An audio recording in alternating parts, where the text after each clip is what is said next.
Egypt दुनिया की पहली बड़ी सुपर पावर फिरौन।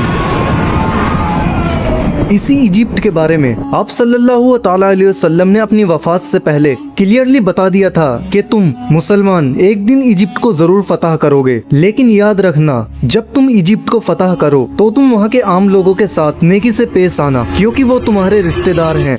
नाउ आप सल्लल्लाहु अलैहि वसल्लम की वफात के कुछ ही अरसे बाद मुसलमानों ने उमर बिन खत्ताब की लीडरशिप में रोमन और बर्जियन एम्पायर को हराकर उनसे ये सारे इलाके फतह कर लिए। लेकिन जैसे ही मुसलमानों ने ये सारे इलाके फतह किए, अचानक यहाँ पर एक बहुत बड़ा मसला हुआ। इन नए इलाकों में एक बहुत ही खतरनाक बीमारी हर तरफ फैल गई, जिससे मुसलमानों की स्पीड तो खत्म हो ही गई और मुसलमानों के सभी बड़े जर्नल इस बीमारी से शहीद हो गए और नए जर्नल्स को चांस मिला कि वो आगे आकर मुसलमानों को लीड कर सके। तो अब इन नए जर्नल्स के शहीद होने की वजह से हजरत उमर ने इन इलाकों में नए जर्नल्स लगाए और यहाँ पर मुसलमानों का आर्मी चीफ अमर बिन आस रज़ी अल्लाहु अन्हु को बनाया। अमर बिन आस के आर्मी चीफ बनने के बाद आहिस्ता आहिस्ता ये बीमारी खत्म हो गई। लेकिन जब हजरत उमर को इस बात का पता लगा तो वो खुद हालात को कंट्रोल करने के लिए मदीना से मुसलमानों की फौज की तरफ गए। लेकिन ऑफ कोर्स उन्होंने जाने से पहले मदीना और पूरे अरब का कंट्रोल हजरत अली रज़ी अल्लाहु अन्हु के हवाले किया, क्योंकि इस सफ़र के दौरान हजरत उमर को कुछ हो जाता तो हजरत अली ऑटोमेटिकली ही अगले खलीफा बन जाते। जैसे ही हजरत उमर सीरिया पहुँचे, वहाँ उनकी मुलाकात नए आर्मी चीफ अमर बिन आस से हुई। उन्होंने खलीफा उमर के सामने एक नया ज़बरदस्त प्लान रखा कि अब हमें रुकने की बजाय एक नई दुनिया की तरफ जाना चाहिए, इजिप्ट। बट वेट, इजिप्ट ही क्यों? मुसलमान तो रोमन एम्पायर के कैपिटल की तरफ भी जा सकते थे, क्योंकि इजिप्ट कोई आम इलाका नहीं था और पिछले हजारों सालों से इजिप्ट दुनिया के रिच इलाकों में से एक था, जिसकी ताकत को कुरान में भी बार बार एक्सप्लेन किया गया है। लेकिन इजिप्ट आखिर इतना पावरफुल बना कैसे? आज से 5000 साल पहले दुनिया के हालात कुछ ऐसे थे कि दुनिया की सबसे इम्पोर्टेंट चीज़ सिर्फ एक ही थी, पानी। और जिसके पास दुनिया में सबसे ज़्यादा पानी होता था वही पूरी दुनिया पर राज करता था।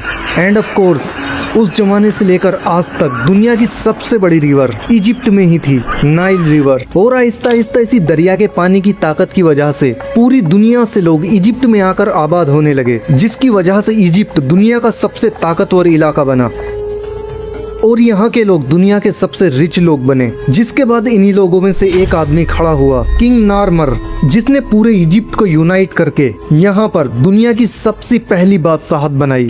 बट वेट, ये तो 5000 साल पुरानी कहानियाँ हैं, इन सब का हमें कैसे पता? लेकिन आप इन दो टैबलेट्स को ध्यान से देखिए। दुनिया की सबसे पुरानी इजिप्शियन राइटिंग में से एक, इन टैबलेट्स में किंग नार्मर को आराम से देखा जा सकता है। आहिस्ता आहिस्ता ये इजिप्शियन एम्पायर ताकतवर होती गई और अगले 1000 साल तक इजिप्ट ही पूरी दुनिया पर राज करता रहा। 1000 साल तक दुनिया की सुपर पावर रहने के बाद अब इजिप्शियन फिरौनों को ये बात कंफर्म हो चुकी थी कि उनसे बड़ा इस पूरे यूनिवर्स में कोई भी नहीं है। जिसके बाद पहली बार उन्होंने एक ऐसा दावा किया जो उनसे पहले किसी ने नहीं किया था। इजिप्ट के फिरौन ने अपने आप को बादशाह नहीं बल्कि खुदा कहा और इन फिरौन्स ने इजिप्ट में एक ऐसा रिलीजन बनाया। फिरौन तो दुनिया में एक खुदा है, लेकिन तुम आवाम सिर्फ और सिर्फ जब ही जन्नत जा सकते हो जब तक तुम अपने खुदा फिरौन के गुलाम रहो, ताकि कभी भी इजिप्ट के लोग फिरौन के खिलाफ बगावत ना कर सके। लेकिन आहिस्ता आहिस्ता इन फिरौनों के रिलीजन्स में भी कुछ चेंजेस आने लगे और आखिर यहाँ पर एक बहुत ही अजीब कॉन्सेप्ट आया कि हर फिरौन खुदा नहीं है, बल्कि सिर्फ वही फिरौन खुदा रहेगा जिसका जिस्म उसके मरने के बाद भी एकदम ठीक रहेगा। तो अब इन फिरौनों की आपस में एक रेस स्टार्ट हुई कि कौन अपने जिस्म को हमेशा के लिए सेफ रख सकता है। फिरौन अब अपने जिस्मों के साथ एक्सपेरिमेंट करने लगे, जिससे दुनिया में पहली बार ममीज का कॉन्सेप्ट आया।